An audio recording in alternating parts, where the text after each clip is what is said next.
Hi hello welcome back to Anna's vlog world. അപ്പോൾ ഇന്നത്തെ വീഡിയോയിൽ കാണിക്കാൻ പോകുന്നത് ഞാൻ തനിച്ച് ഒരു മറ്റേ സാധനം ഉണ്ടാക്കണേന് കേട്ടോ. മറ്റേ സാധനം എന്ന് പറഞ്ഞാൽ എൻ്റെ പേര് എനിക്ക് ഓർമ്മ കിട്ടുന്നില്ല. ഗുലാബ് ജാമുൻ. ഗുലാബ് ജാമുൻ ഉണ്ടാക്കാൻ പോവുകയാണ്.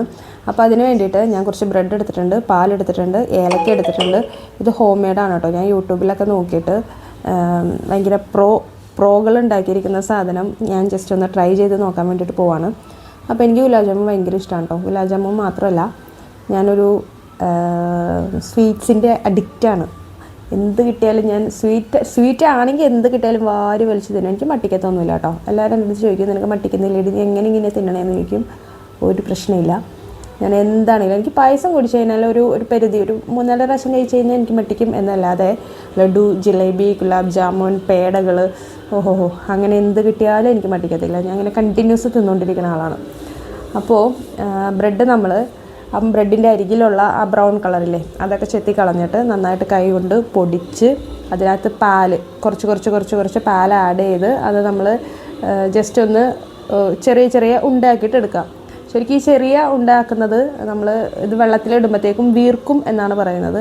എനിക്ക് വീർത്തൊന്നുമില്ല കേട്ടോ. എൻ്റെ പകുതി ഫ്ലോപ്പായിരുന്നു, പകുതി സക്സസ് ആയിരുന്നു. പിന്നെ ഞാൻ കഷ്ടപ്പെട്ട് ഉണ്ടാക്കിയതുകൊണ്ടും എനിക്കത് ഇഷ്ടമായതുകൊണ്ടും ഞാൻ തന്നെ തിന്ന് തീർത്തു. അപ്പോൾ രണ്ടാമതായിട്ട് നമ്മൾ ഈ ഗുലാബ് ജാമുൻ ഇങ്ങനെ ഫ്രൈ ചെയ്തിട്ട് ഇടാനുള്ള പഞ്ചസാര പാൻ റെഡിയാക്കുകയാണ് കേട്ടോ. അതിലൊരു പാൻ വയ്ക്കുക, പഞ്ചസാര ഇടുക, വെള്ളം ഒഴിക്കുക, ഏലക്ക ഒന്ന് ജസ്റ്റ് ഒന്ന് കുത്തിയിട്ട് ഏലക്ക ഇടുക. അപ്പോൾ ഈ വെള്ളത്തിൽ കിടന്ന് പഞ്ചസാര ഇങ്ങനെ അലുത്ത് ഇങ്ങനെ ഒട്ടുന്ന ഒരു ഇതാവില്ലേ, നൂൽപ്പരുവം എന്ന് പറയത്തില്ലേ, അതാവുമ്പോഴത്തേക്കും നമ്മളിത് ഓഫ് ചെയ്തിട്ട് തണുക്കാൻ വേണ്ടിയിട്ട് വെക്കാം കേട്ടോ. അപ്പോൾ ഞാൻ ആ പാത്രത്തിൽ തന്നെ, ഞാനൊരു പാത്രത്തിൽ തന്നെയാട്ടോ എല്ലാം ചെയ്യുന്നത്. പാത്രം കഴുകാനുള്ള മടി കൊണ്ടൊന്നുമല്ല, നിങ്ങൾ വിചാരിക്കരുത് മടി കൊണ്ടാണ്. കുറേ പാത്രം കഴുകണ്ടേ, അത് കാരണം ഞാൻ ആ പാത്രത്തിൽ തന്നെ അഡ്ജസ്റ്റ് ചെയ്യാണ്. അപ്പോൾ ഇതിനകത്ത് വെളിച്ചെണ്ണ ഒഴിച്ചിട്ട് നമ്മൾ ഈ ഉരുട്ടി വെച്ചിരിക്കുന്ന ആ ബോളുകളില്ലേ, അത് അതിലിട്ടിട്ട് ജസ്റ്റ് ഒന്ന് ഫ്രൈ ചെയ്ത് എടുക്കണം കേട്ടോ. അപ്പോൾ എനിക്ക് പറ്റിയ മണ്ടത്തരം എന്ന് വെച്ച് കഴിഞ്ഞാൽ ഞാൻ അതിൽ മുങ്ങി നിൽക്കേണ്ട പരുവത്തിൽ വെളിച്ചെണ്ണ ഒഴിച്ചില്ല എന്നുള്ളതാണ്. ഞാൻ ജസ്റ്റ് ഒന്ന് കുറച്ച് വെളിച്ചെണ്ണ ഒഴിച്ചിട്ട് ഞാൻ അതിലിട്ടിട്ട് ഇങ്ങനെ ഫ്രൈ ചെയ്യാം എന്ന് വിചാരിച്ചു.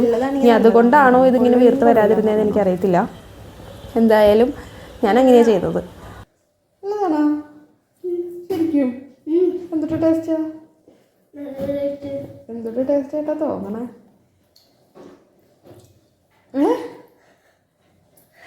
ഇവിടെ ഇഷ്ടമായ, പക്ഷേ അത് കുട്ടിക്ക് ഇച്ചിരി എടുത്തേക്ക്.